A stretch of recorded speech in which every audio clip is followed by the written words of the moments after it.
G'day, Pickleball family. First thing to know, as shared on pickleballunion.com, let's go through a recap of the 2023 APP Atlanta Open. Nearly 700 players competed in last weekend's APP Atlanta Open, hosted at the Spalding County Pickleball Complex in Griffin. As this APP Tour season has progressed, we've seen many top seeds stake their claim as gold medalists and become relentless in defending those titles. While we certainly still saw that across the board in doubles during last weekend's tournament, we did get to see some new faces in singles hit the podium, gold medal in hand. In men's singles, we had Jonathan Medina Alvarez versus Roscoe Bellamy.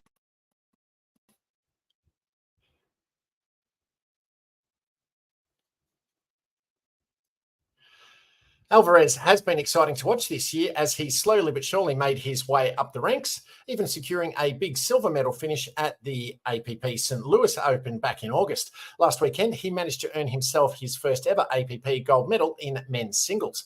In Atlanta, Alvarez went through three tough battles in the main draw, including an extremely close match against Ryler DeHart in the quarterfinals, 9-11, 11-8, 12-10.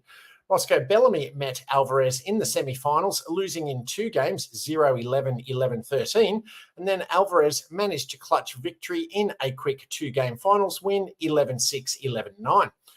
The match included some pretty wild moments, including the most egregious missed line call by a ref that we've seen in a long time. Alvarez missed one of his serves in game one, pushing the ball into the wrong side of the court on the serve. Bellamy called it out, plain as day, but the ref at the net called the ball good. Hopefully, the APP will look into this incident because it was an impactful call during the game of the gold medal match, unnecessarily putting Bellamy on tilt. It wasn't all rough for Bellamy, who played his heart out in the finals. The shot seen above was easily the highlight of the tournament in men's singles and even made its way to the Sports Centre top 10. In women's singles, we had Judith Castillo versus Megan Fudge.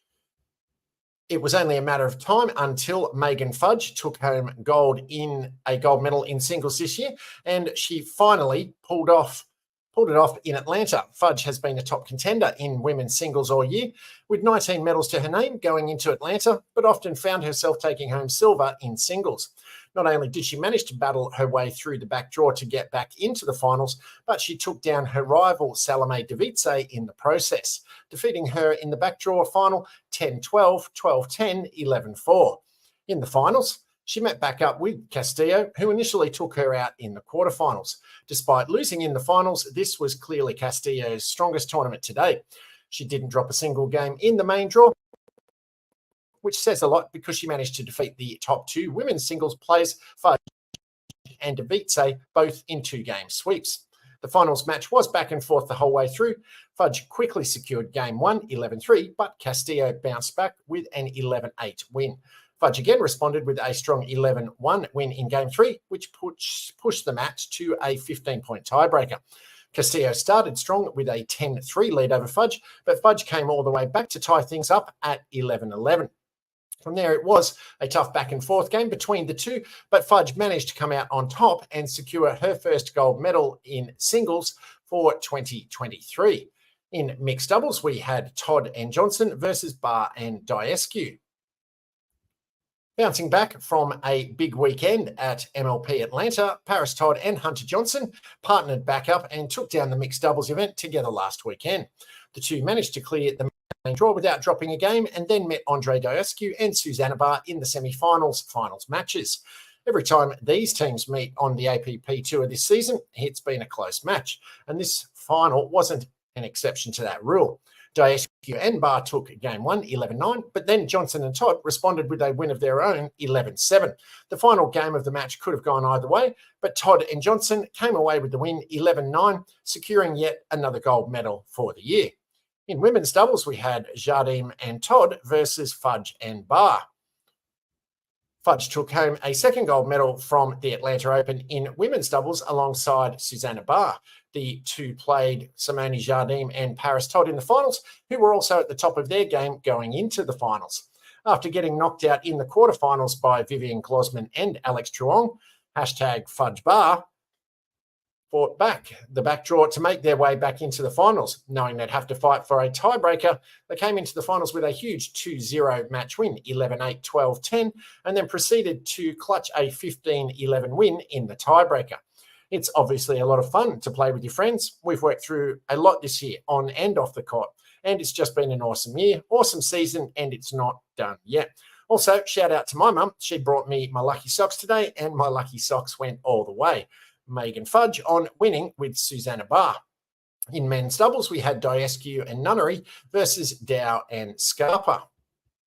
Rob Nunnery and Andre Diescu continue their winning streak in men's doubles with yet another gold medal, reaffirming their spots as the top men's doubles player on tour right now. In the finals, they faced the duo of Anderson Scarpa and Greg Dow, who made the comeback of the year. Scarpa and Dow got knocked out in the round of 16 to none other than Diescu and Nunnery, 9-11, 4-11, but then went on to win 7 backdraw matches in a row to make it back into the finals. However, once they got there, they got run over by Diescu and Nunnery, who hit them with back-to-back pickles, 11-0, 11-0 for the win. Diescu and Nunnery were unstoppable, winning every single game they played in this tournament. The Johnson brothers are probably the next closest team in the APP right now, but as it stands, the men's doubles title feels relatively uncontested. Second thing to know, moving across further on pickleballunion.com, Angie and Alex Walker proudly flying the Maple Leaf flag. Sisters Angie and Alex Walker were 2 of 3 Canadians signed as part of last month's Whirlwind Week when the PPA announced the signing of a whole slew of players for the 2024 season and beyond. Angie and Alex were drafted in the inaugural Canadian National Pickleball League. Angie was the top pick and Alex was picked 8th. The sisters joined fellow Canadian ex-5th WTA ranked Jeannie Bouchard of Montreal, Quebec in becoming part of the PPA Tour. Angie of West Vancouver, BC, was also a college tennis player, but now plays for the West Coast Wolverines. Angie has also played various PPA events in the past. Alex had played NCAA Division I tennis at the University of Montana and became a member of the Rocky Mountain Rush of the CNPA. These signings mean Canada now has 5 representatives on the PPA Tour, with Steve Deakin and Catherine Parento completing the 5.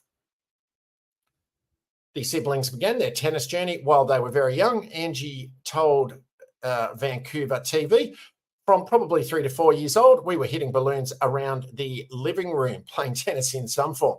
They continued to dedicate themselves to competitive tennis through their teenage years, always aspiring to continue the sport in college. However, even when they'd finished their education, they still yearned for the thrill of sports competition, and that hunger led them into coaching. That competition comes to an abrupt stop. You're no longer a college athlete, and what else? What else is there out for us? The next challenge was becoming a professional pickleball player, explained Angie. They first tried the sport in 2020, swiftly developing a keen interest and liking of the sport. I think being an athlete has been something that I've been my whole life, and I love competing. And so pickleball has given me a new challenge, a new sport to kind of dive into, reflected Angie.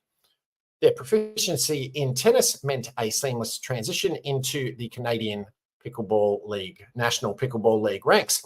I was so excited that I guess the hard work and the dedication I put into this, people are noticing, Angie remarked. Contemplating her status as the league's top draft pick, it paid off. While they relish their success, the sisters find little enjoyment in competing against each other. We don't like playing against each other, but if we do play against each other, it means that we both did well, noted Alex. This weekend, they are vying for the national championship in Toronto. It doesn't matter win or lose. We're excited to be here. We're excited to play, but we want to win. We're both very competitive, emphasised Alex. So what's next for the sisters? They have relocated to Arizona to pursue professional pickleball.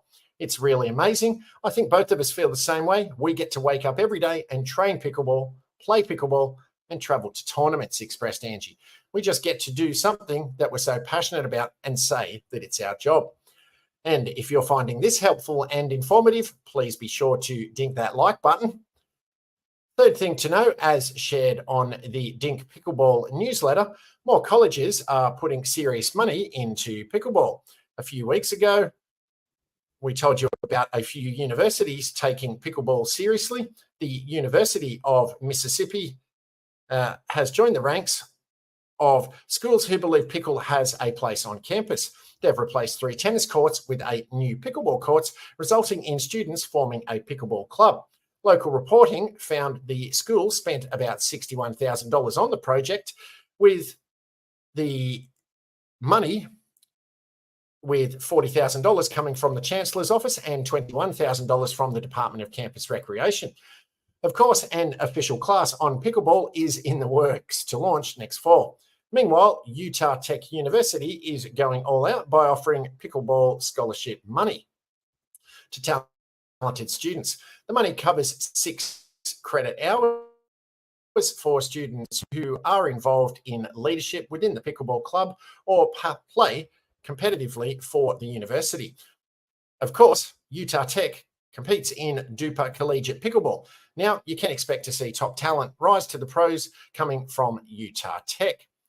Fourth thing to know, as shared on the duper.com site, is a collegiate pickleball weekly regional recap. In keeping up with the collegiate regionals, or leading up to the 2023 November National Championship, the Michigan Regional Championship was recently held September 30 through October 1.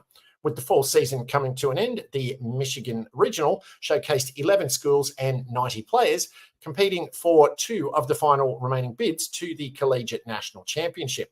Virginia Tech, Ohio State, and Michigan University faced fierce opposition from schools like Wisconsin Whitewater and Case Western.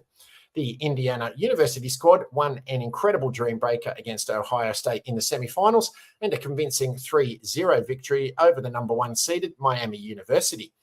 In their first ever regionals appearance, Indiana University and Miami University have earned their tickets to the 2023 Duper Collegiate National Championships. Next week, we'll conclude the 2023 regular season with the Nevada Regional Championship, where hopeful schools must fight veteran teams Utah Tech and Grand Canyon to earn their bids for the Nationals. Paddles up!